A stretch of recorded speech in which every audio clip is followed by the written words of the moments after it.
Jaya Radha Madhava Kunja Bihari.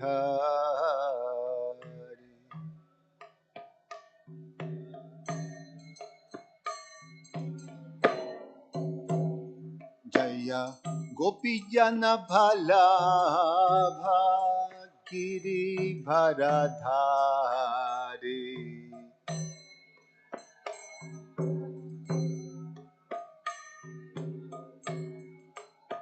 Jashodanandana Braja Janaranjana.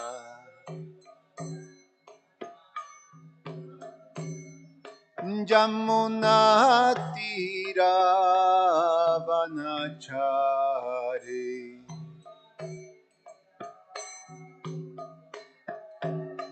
Jaya Radha Madhava Kunja Bihari.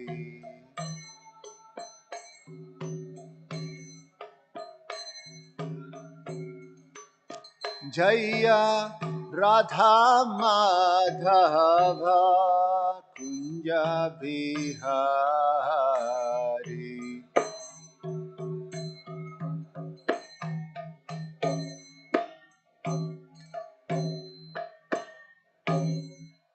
Jayam Vishnupat Paramahansa Parivrajacharya Ashtotara Shata Shishimad, His Divine Grace A.C. Bhaktivedanta Swami Srila Prabhupada Ki Ananta Koti Vaishnava Vrinda Ki ISKCON Founder Acharya Srila Prabhupada Ki Grantara Srimad Bhagavatam Ki Nitai Gaura Premanandi. Oh, glories to the assembled devotees. Oh, glories to the assembled devotees. Oh, glories to the assembled devotees. Oh, glories to Shishiguru and Shigauranga.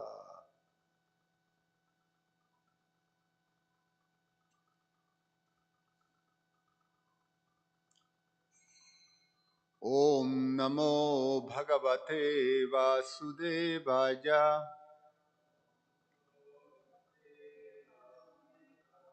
Om Namo Bhagavate Vasudevaya.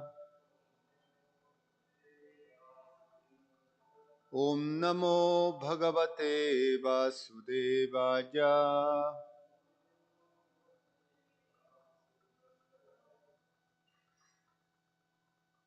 Reading from Srimad Bhagavatam, Canto 10, the Summon Banam, Chapter 66, Paundraka, the false Vasudeva, text number 18.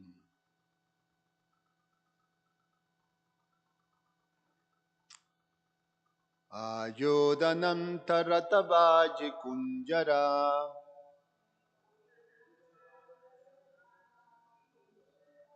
Dvipat arinava kanditai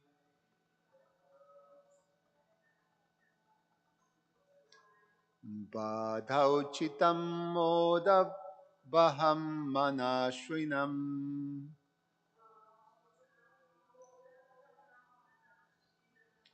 Akridanam bhutapater ibolpadam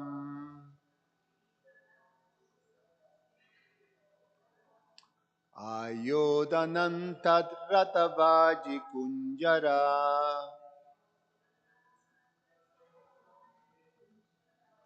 Dvipatkarostrair arinavakanditai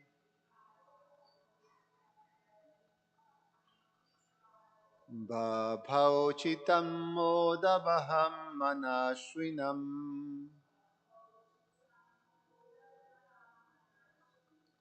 Akridanam bhutapater ibolvanam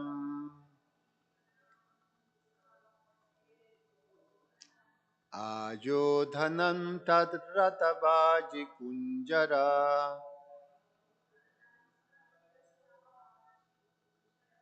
Dvipatkarostrair arinavakanditai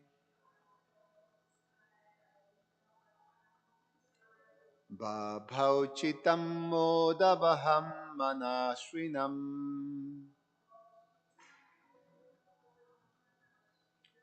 akridanam bhutapater ibolvanam.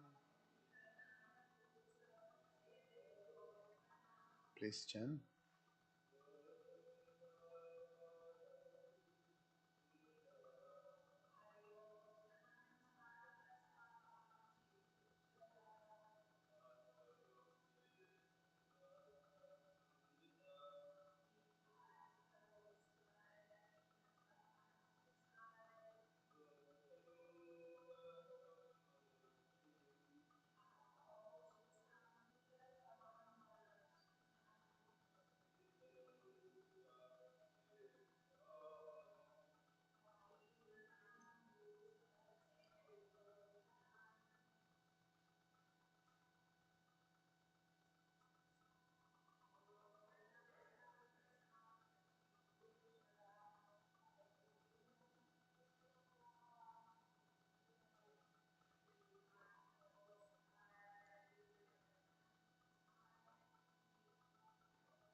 Akridanam bhutapater ibolvanam.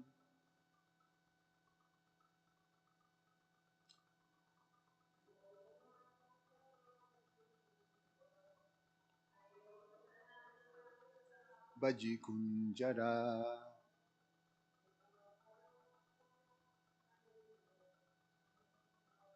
Duipat karostar arinavakanditai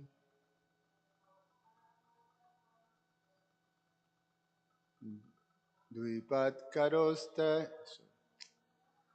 Shrinam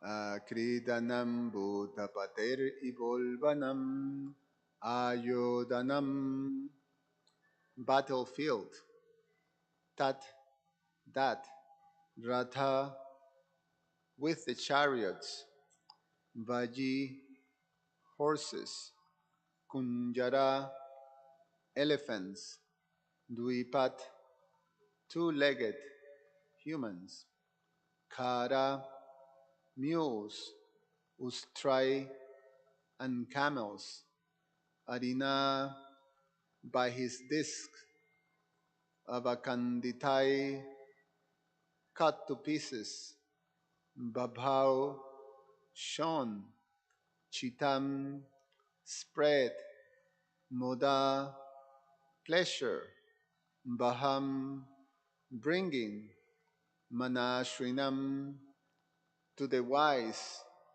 Akridanam the playground Bhuta Patehe of the lore of the ghostly spirits Lord Shiva Eva as if Ulbanam horrible translation and purport by the disciples of His Divine Grace A.C. Bhaktivedanta Swami Srila Prabhupada Ki Jai.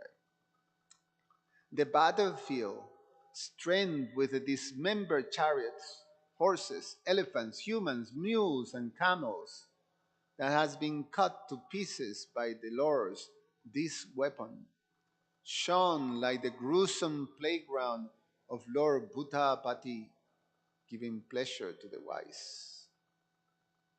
Purport.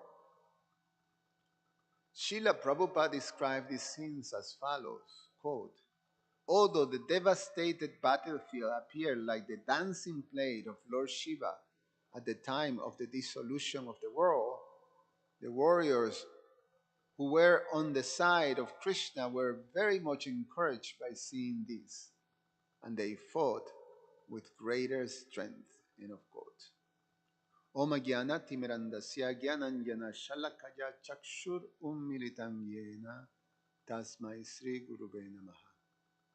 Namo Vishnupadaya Krishna Prestaya Bhutale Srimate Ramapada Swami Iti Namine.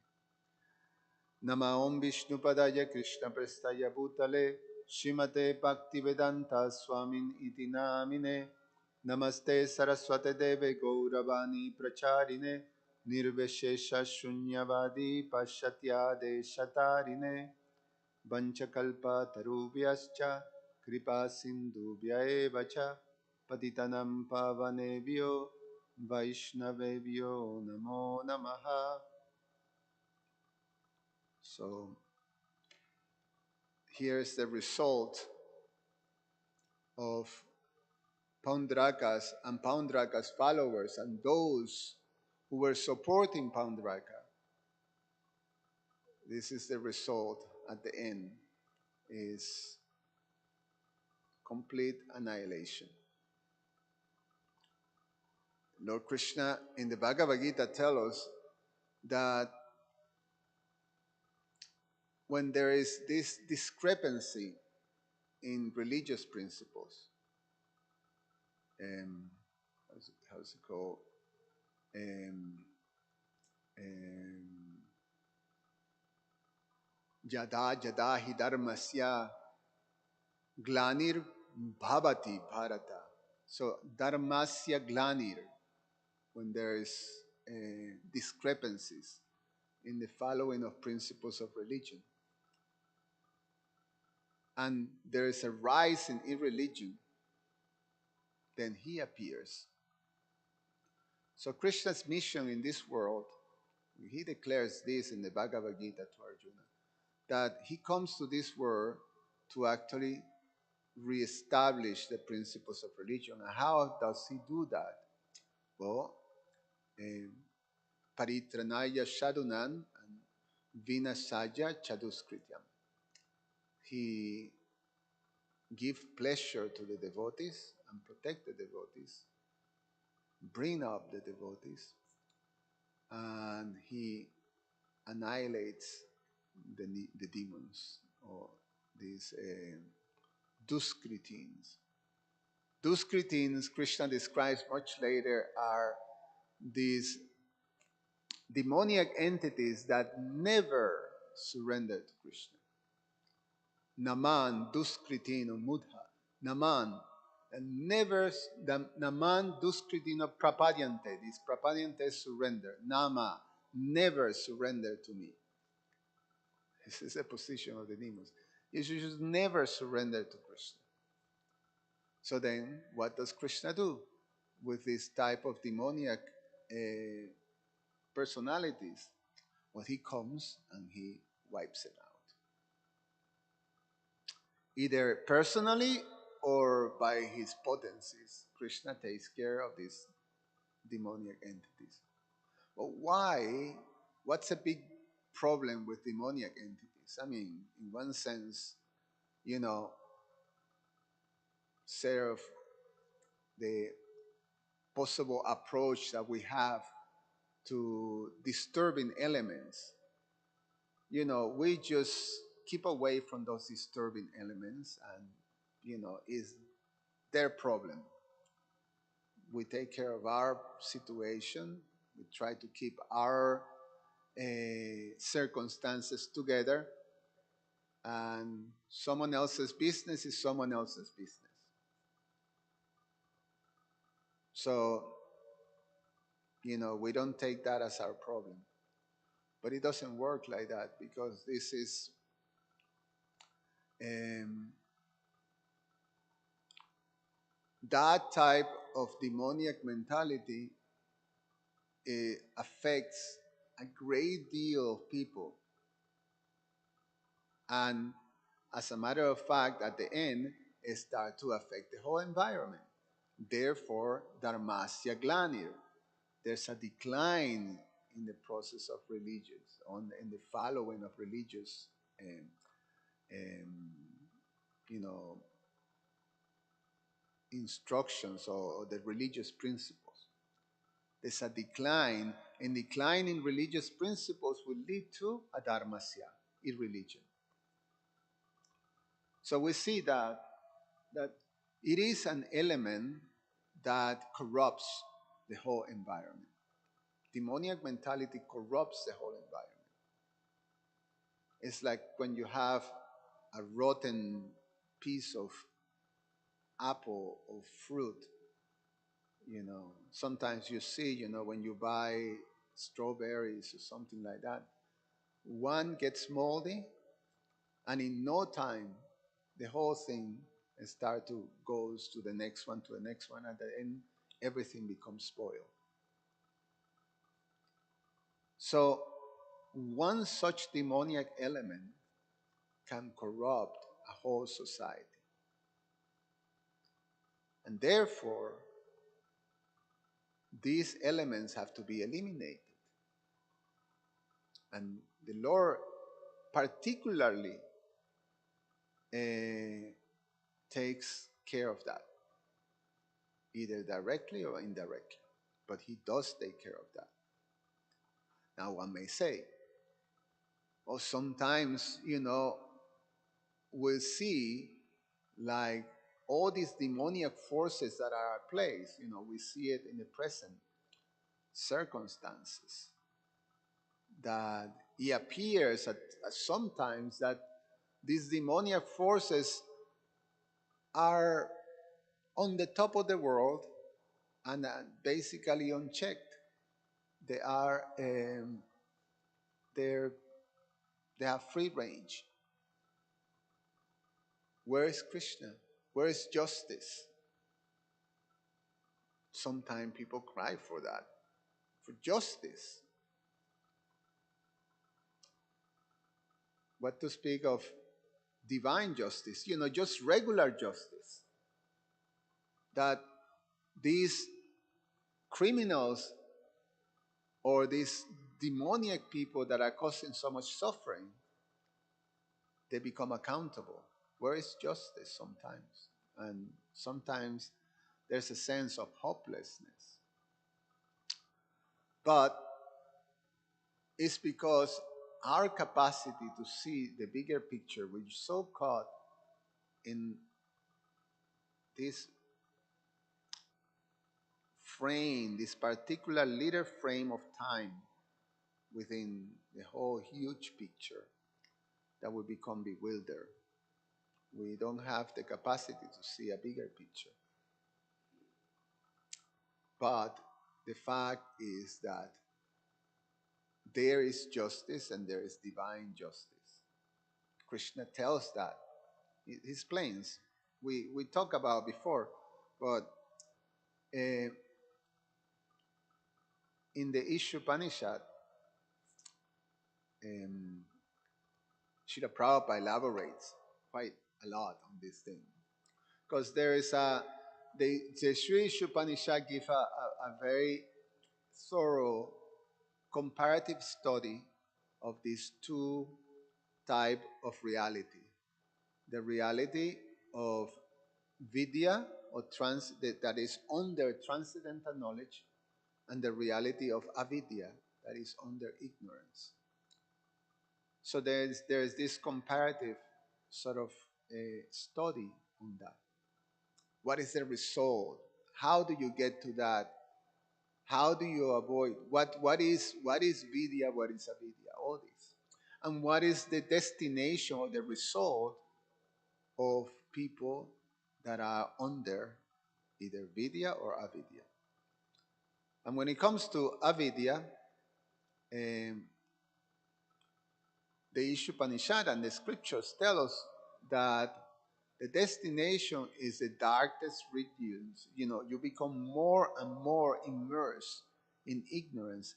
And ignorance is the root cause of all sufferings in the material world. And but for those who pose, you have mentioned it before, who pose themselves as the teachers of Vidya, or transcendental knowledge, who pose themselves as religionists. Prabhupada called them pseudo-religionists. Those who are pseudo-religionists are the worst, and are the one, it's like that's where the rotten apple is in the whole bale of apples. Those are the ones who have to be eliminated. You know. So here's what Prabhupada writes. It's very. This is on mantra 12. Mantra 12 speaks specifically about the word that is used in the verse is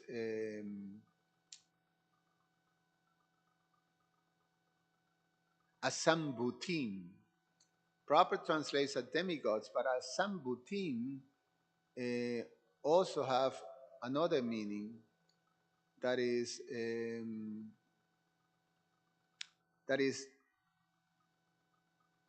uh, anything that doesn't have an independent existence. So you can worship or engage in the worship of demigods or any type of personality that is not independent, that is a dependent entity. The word Sambhuti refers to the absolute personality of Godhead. So Asambhutin is something that is not absolute. Uh, so that's the idea. So for those who worship any of these Asambhutins, they have to enter in the darkest regions of ignorance and still more to do for the worshippers of impersonal absolute. Anyway, so that there's more to say on that, but I wanted to highlight Prabhupada's purport, breaking down this, that talks about specifically on pseudo-religionists and the manufacture of so-called incarnations. The ignorant pseudo-religionists and the manufacturers of so-called incarnations, this is Prabhupada's purport on Mantra 12, who directly violate the Vedic injunctions are liable to enter into the darkest region of the universe because they misled those who follow them. These impersonalists generally pose themselves as incarnations of God to foolish persons who have no knowledge of Vedic wisdom. If such foolish men have any knowledge at all, it is more dangerous in their hands than ignorance itself. Such impersonalists do not even worship the demigods according to the scriptural recommendations. In the scriptures, there are recommendations for worshiping demigods under certain circumstances. But at the same time, these scriptures states that there is normally no need for this. In the Bhagavad Gita 7.23, it is clearly stated that the results derived from worshiping the demigods are not permanent. Since the entire material universe is impermanent, whatever is achieved within the darkness of material existence is also impermanent. The question is how to obtain real and permanent life.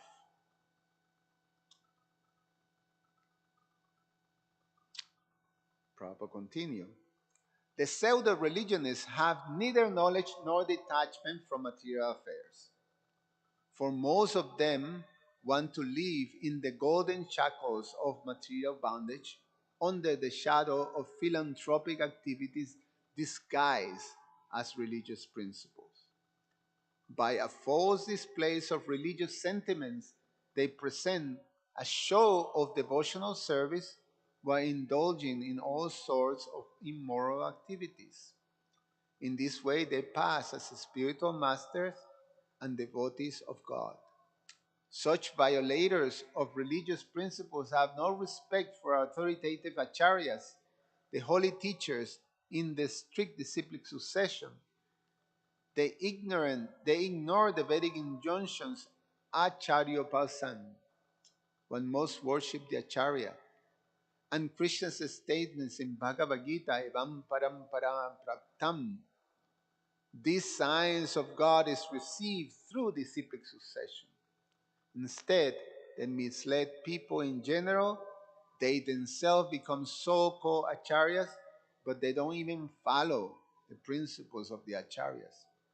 These rogues are the most dangerous elements in human society because there is no religious government. They escape punishment by the law of the state. They cannot, however, escape the law of the Supreme, who has clearly declared in the Bhagavad Gita that envious demons in the garb of religious propagandists shall be thrown into the darker regions of hell. Bhagavad Gita 16, 19, 20. Sri Ishupanishad confirmed that the pseudo-religionists are heading towards the most obnoxious place in the universe after the completion of their spiritual master business, which they conduct simply for sense gratification. So, the principle is there. We have just hearing the pastimes of Krishna dealing with Pundraka, who was one such of pseudo, in this case, pseudo avatar or incarnation of Lord Vishnu, fake, posing like that. And the end result is that uh, Vinashaya is annihilation. And that's what we see right now in the battlefield. He is completely annihilated along with those who were supporting him and following him. Now, the narration of this past tense of Krishna dealing with Pandraka has been explained not only in Srimad Bhagavatam, but also in different other Puranic literatures. Specifically, is also described in the Vishnu Purana and the Padma Purana and the Skanda Purana and the Brahma Purana, and also in the Mahabharata. And there is few more details of how this fellow Pundraka came to that delusion of um, and how even he got that type of form because he had he had four arms. Now it's explained that they were fake, but they were very, very well put together. You know, it was not like a it was not like a funny cardboard cut thing. You know that sometimes you see the devotees when they do plays. Then they have some fake thing or some another devotee standing behind them and then putting the extra two arms. No, he had attached arms that looks very natural, but they were not real. But still, they looked very natural. And he had the whole thing, the whole. He had even the patch of Srivatsa hair, and he had the Kostubaju, he had the crowns, he had the dhoti, he had everything, the sign, the symbols, the bow, sharanga, everything, all the symbols of Lord Vishnu. They were fake, but they were very, very real, very, very realistic.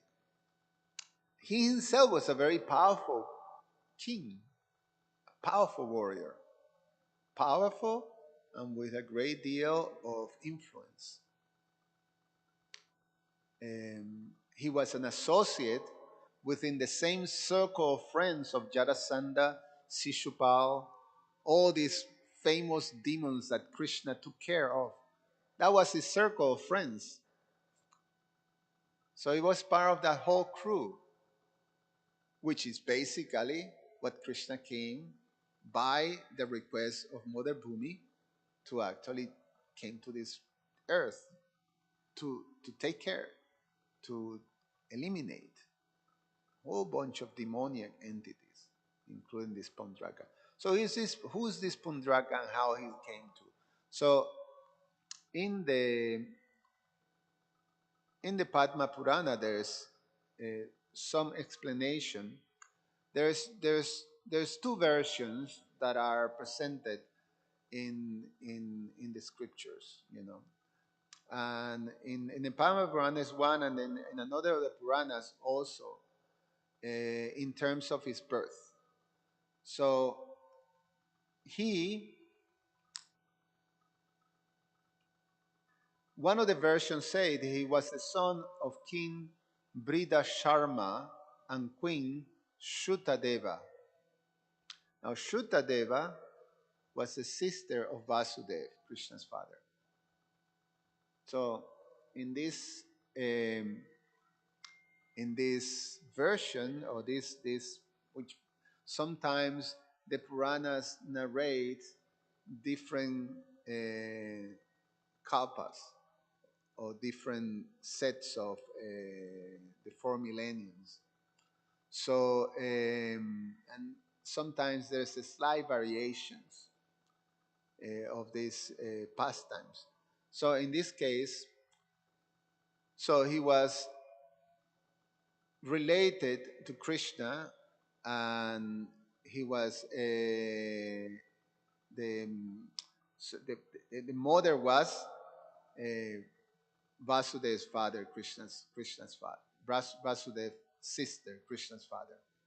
Another version said that he was the son of a king called Vasudev, who was not, he was not, it's specified, that was not Lord Krishna's father. And the princess of Kashi, whose name was Satanu.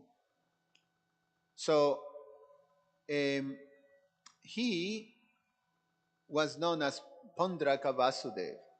So he was not also as the son of Vasudev, as the son of Vasudev, he was also known as Vasudev, which is the son of Vasudev. That's what the meaning is.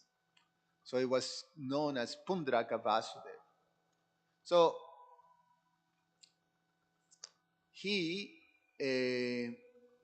was a devotee of Lord Shiva, and with we hear about the friends telling him that he was the real Vasudev, an incarnation of Krishna, because it was explained that it was known by sages who have that type of understanding that the Supreme Lord Vishnu will appear as the son of Vasudev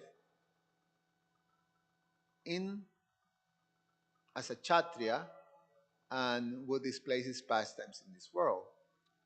So this fellow uh, was encouraged by foolish friends to believe that he was Vasudev, but he didn't have,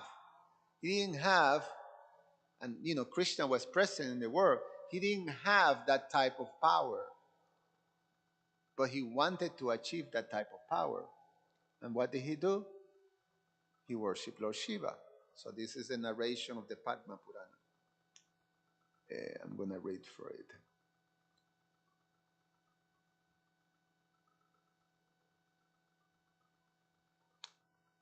So in the Padma Purana, describe how he received a boon. He worshipped Lord Shiva, and he received the boon. He asked for the boon of the form arms and the whole thing, to have a form like Krishna, to actually be able to, now, he has it. He is. And he thinks himself is very powerful, he's strong, he's influential, and now with the form of Krishna, he can easily defeat Krishna like that. He's a real thing. So this is in the Padma Purana. Then Pondraka Vasudev, the king of Kashi, fasted in a solitary place and worshipped Mahesh for 12 years muttered the five syllable formula. I'm assuming it's Om Namo Shivaya. At that time, the repetition of the name of the deity he worshipped Sankara with by offering his own lotus like eyes. So he was offering his eyes. Then the Lord of Uma, having the trident in his hand, being pleased, said to him, choose a boon. Then he said to Shiva, who had five faces, is the Lord of all beings, and was pleased. So he said, O giver of boons, give me a form similar to that of Vasudev Krishna. Shiva gave him a form with four arms, with a disc, a conch, a mace, and a lotus held in them, having eyes like lotus petals, having charming hair with a crown on it resembling that of Vasudev, solicited by him as, give me also the marks like the yellow garments and ornaments like the Kaustuba. Shiva gave them all that. He enticed all people, saying, now he can say, I am Vasudev. Sometime Narada, having come from heaven to that king of Kashi, who has haughtily, with pride and power, say, you can you cannot have the status of Vasudev without conquering Vasudeva's son. So Narada told him, you can be claiming you are Vasudev as long as Krishna is there. So you have to actually challenge him and defeat him to be able to claim that you're Vasudev. That moment only he, having put himself into a chariot with Garuda banner, reached Dwarka with an army of 4 divisions and Akshohini. There he sent a messenger to Krishna to tell him, I am Vasudeva standing in a golden carriage at the gate of the city, have come to fight with you. Without conquering me, you cannot have the status of Vasudeva.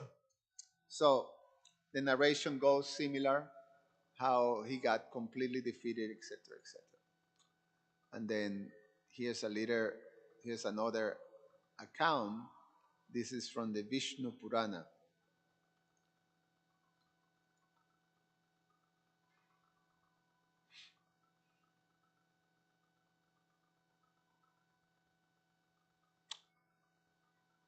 This is a discussion in the Vishnu Purana between Maitreya Muni and Parashara Muni. So Parashara Muni says to Maitreya, hear, excellent Brahma, with reverent attention, an account of the burning of Varanasi by Krishna in the course of his relieving the burdens of the earth. There was a Vasudev who was called Pandraka, and who, though not the Vasudev, was flattered by ignorant people as the descendant deity, until he finds it himself to be Vasudev, who have come down upon earth. Losing all recollection of his real character, he assumed the emblems of Vishnu and sent an ambassador to the magnanimous Krishna with this message: relinquish, thou foolish fellow, the discus, laid aside all my insignias, my name, and the character of Vasudev, and come and do me homage. I will vouchsafe the means of subsistence. At which Janardana laughed and replied, go, messenger, back to Pandraka and say to him from me, I will dispatch to thee my emblems, the discus, without fail. Thou wilt rightly apprehend by meaning and consider what is to be done. So anyway, it goes like that, similar to what we have heard. When the king of Kashi heard the preparation of Kesava, he sent his army to aid Pondraka. So similarly, we're gonna hear how he got all destroyed.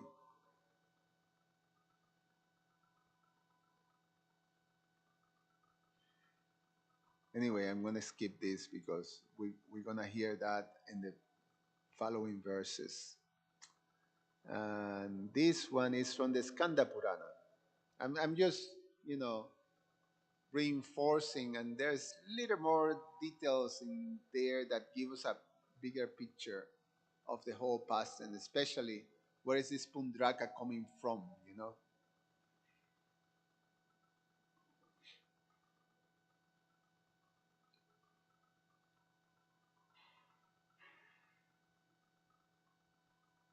Okay, so this is from the Skanda Purana. Formerly there was Pundraka, king of the country, the country Pundra, Vasudev, so Pundraka Vasudev in Varanasi.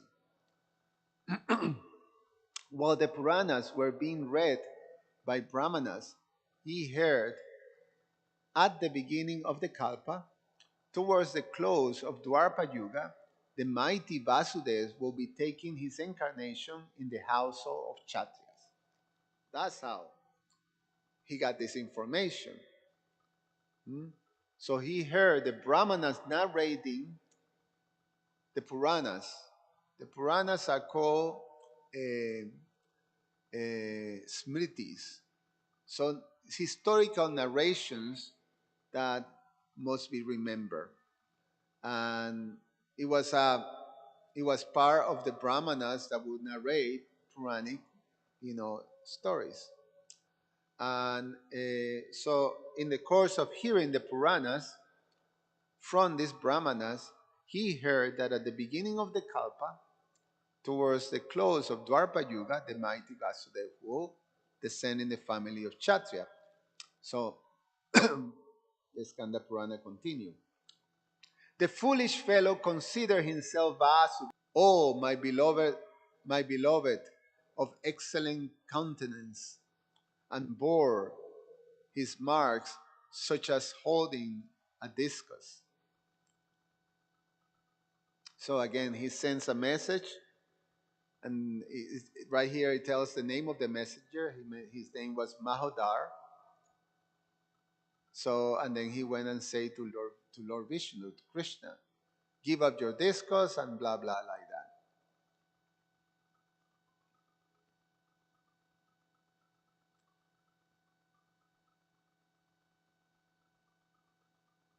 There's a there's one part that tells about that the forearms, the two arms were the fake arms, the two fake arms, although they look very real, were very, with a sword, you can cut them, and poof, they fall flat like that. Okay, I'm going to skip that. It's past 8:33, 8:30. I'm going to read the last one, which is the Brahma Purana. Let's see.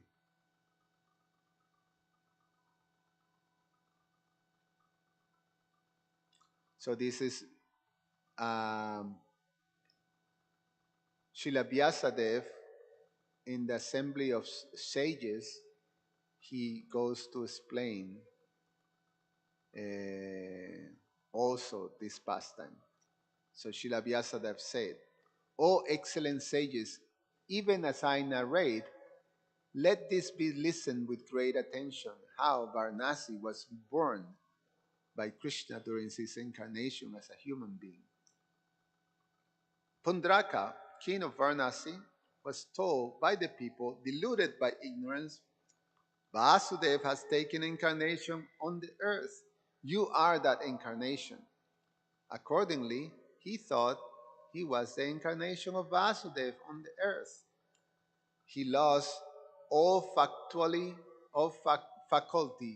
of reasoning, adopted. He who lost all faculty of reasoning adopted the symbols of Vishnu. O excellent Brahmins, he sent a messenger to Krishna. And then it goes, the narration like that.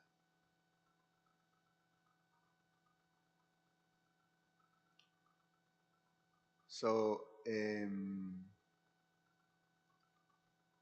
at the end, um, this demoniac type of propensity becomes completely defeated. This is it's a very important verse that Krishna tells in the Bhagavad Gita that um, for those um, who are bewildered by these demoniac views, then everything that they it is explained, all their hopes, all their works, all their knowledge is wasted. It becomes, baffled. Prabhupada used that word. But the word that is used in the Bhagavad Gita is moga.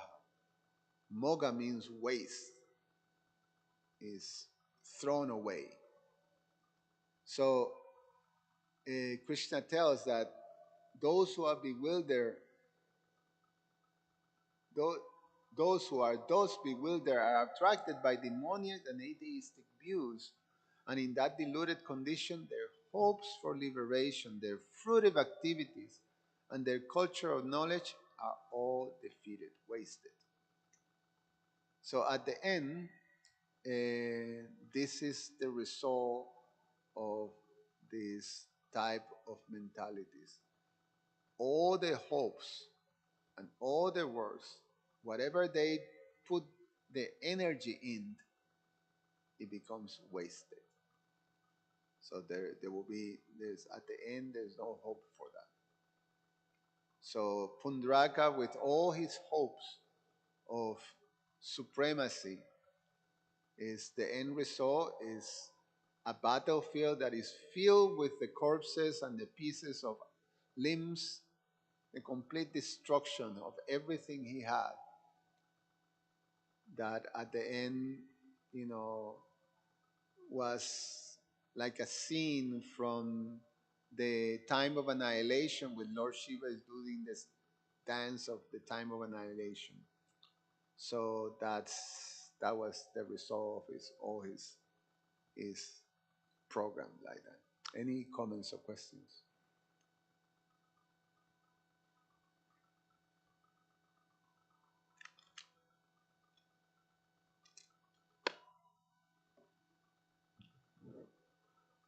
Thank you, Prabhu, for the class. Um, in the beginning of the story, I was saying how he was influenced by people, that made him think that he was Vasudev, and I was just thinking how, you know, for example, um, our president election, Trump, you know, how how these people are making him think that, he's all of this and all of that, but actually he's just a criminal. But he got all these people behind him pushing and pushing, pushing. You great, you great.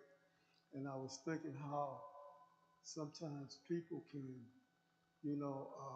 make you think that you're something that you're not, you know.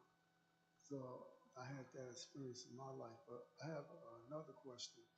Um, he was empowered by um, Lord Siva, right? So my question is, the four arms that he had, you said they looked real, but they wasn't real. But and everything about him was real. I mean, it looked real to ordinary people like us. So it was he empowered by Lord Siva to look that way, or to Yeah. have did he have mystic powers? No, that was it explained there was a boom. He specifically asked for that boom, Pandraka, and Lord Shiva given that boom. So he was able by the boom of Lord Shiva to display that form, but it was not the real thing. Lord Shiva, was he obligated in some type of way to give him those bones? What's that? Was Lord Shiva obligated in a sense?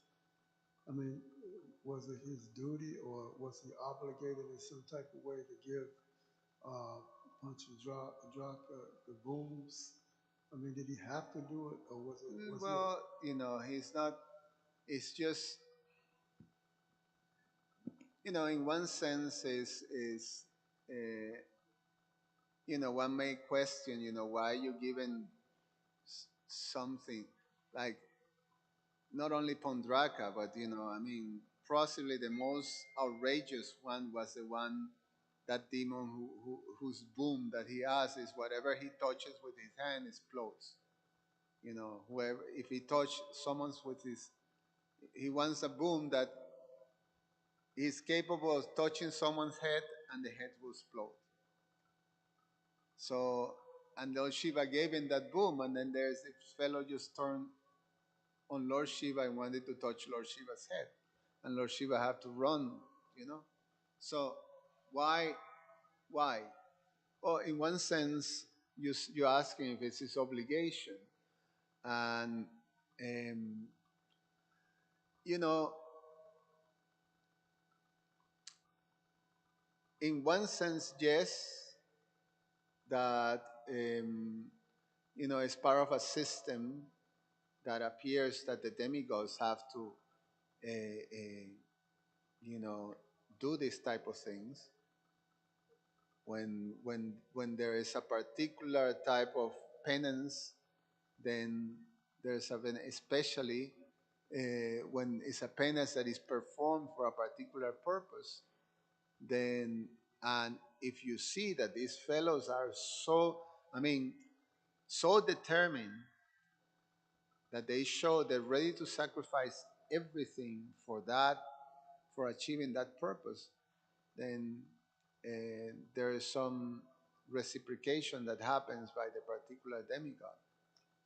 In the case you see it, the fellow who wanted the benediction to touch the head and the head will explode, he was offering his own flesh. He was cutting piece of his body and throw it in the fire, and then nothing. And then at the end he say, okay, so he's gonna cut his head and then throw it in the fire. He's gonna kill himself basically, and if this is that one he's gonna take, for getting my benediction, I do. So then Lord Shiva appeared. Yeah, whatever. Here's your benediction. Now, these benedictions, Krishna explains in the Bhagavad Gita, they're just temporary. So it's just really an illusion. So in one sense, you know, it's like giving a temporary, an obnoxious child who is doing all kinds of mischief and disturbance. And then you give, you know, here's my telephone, put a little video, and then the disturbing little thing just get distracted for a moment, So there's a moment of peace while this thing is, like that. So from that perspective, these great personalities, Lord Shiva and Lord Brahma, that give these booms to demoniac people, is also, they understand this is just a temporary thing. This is something, it's almost like an illusion, you know. It's not going to last. And in the case of these very disturbing elements, in reality, that's what these demons is almost like accelerating the demon's demise when they you know, get these benedictions. And because it will take the Supreme Lord to come and eliminate them. And So it's all very much related to the Lord's purposes, you know. So all these things are very much connected. Nothing happens without the control of the Supreme Lord at the end. He is the one who gives the powers to the demigods to be able to give the benefits of people's actions and like that. So, so in one sense, yes, they do it as part of the system that Krishna has established, and Krishna himself established a system, you know, and but for those who are demoniac, who use the system wrongly, then Krishna will, there's a reaction. They're being cast into very low species, and situation. As much as I can say. It was sort of like Pundaka. He didn't mind getting killed, you know, because he was getting killed by Krishna, you know. Yeah. But Krishna was like, I'm gonna enjoy killing you. Yes. Yes. You know? Yes. So, Yeah, but Pundraka, everybody was laughing about the fellow.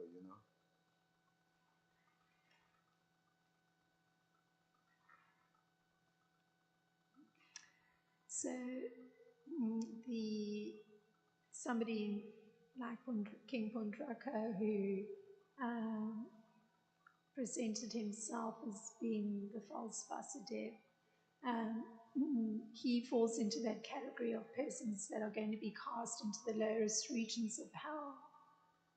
Supposedly, although we hear that he actually got liberation just by virtue of Krishna touching him, but that would be an entity that would be cast into the lowest regions of hell because he's presenting himself or utilizing religion to go towards him as opposed to go to the correct source. But then there was mention that you were reading that the result for the followers is not the same. The result for the followers is that they are actually don't get the result of their fruitive activities, and also generally worship that's performed, one accrues some piety.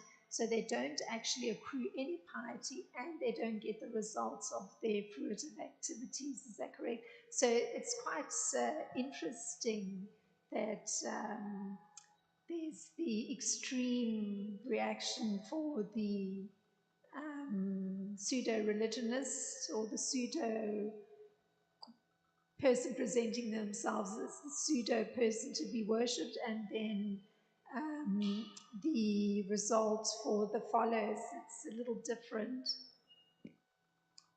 Yeah, obviously the leader of the pseudo religionists or the false gurus, they're they're the worst according to that, and they receive the hardest um, punishment than those who are followers. In this case, as you mentioned, yes, at the end, uh, these demons receive liberation from Krishna, and is in particularly the special concession that Krishna does, because and the understanding is because they have been touched by Krishna, as you mentioned, and they have the darshan of Krishna, then they receive the benefit of liberation.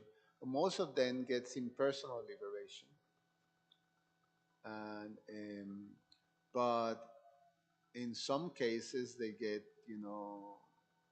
actually the liberation of a devotee, like in the case of Putana and some other you know some other demons like that. I think someone mentioned that Pundraka got the liberation of the Sarupya Mukti, which his desire, he received a liberation with the same type of body of the Supreme Lord.